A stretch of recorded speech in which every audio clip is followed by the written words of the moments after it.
I am the wall of memory. I contain the secret thoughts of Ineska.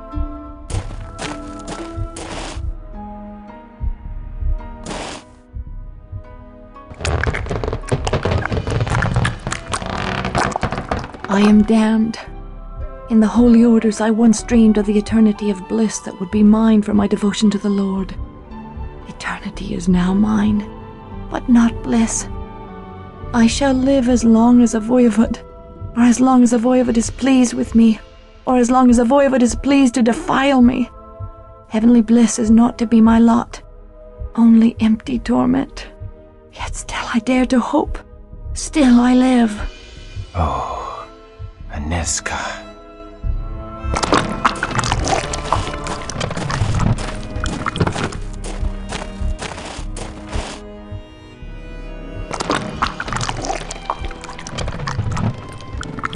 I have lived for 50 years. All I loved are dead and gone. My beloved Kristoff has perished in the fall of Masquerade. His sacrifice has preserved innocence in the world, and so I rejoice.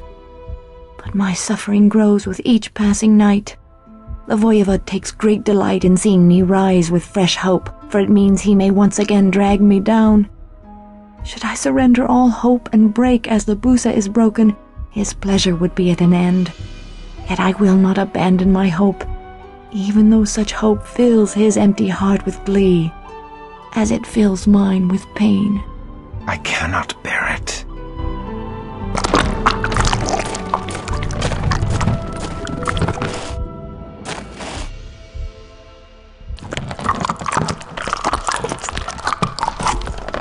For more than 200 years, I have suffered every possible form of humiliation and defilement. I have fallen from the chaste and inviolate woman I once was, yet I have borne it all with hope in my heart. But now I am sinking into the murky depths, and the last whisper of hope in me is fading like the final bubbles of breath from a drowning woman. As we grow close to the day of his resurrection, Bloodlines has found the only defilement I cannot bear. He has decreed that I inflict defilement on others by binding innocent men and women into the walls of his accursed cathedral of flesh. His power compels me, and I cannot resist a direct command. I can endure my own degradation, but I cannot abide to befoul others. I fear I shall shatter like glass. My poor, poor Ineska.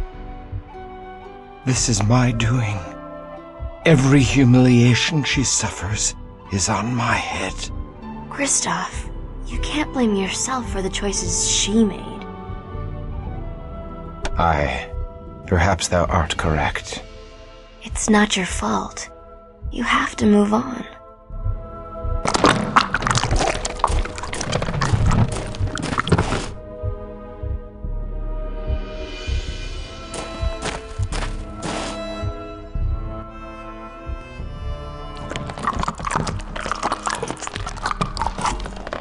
It is 2 centuries and a half after Bloodlines took me, and his resurrection draws nigh.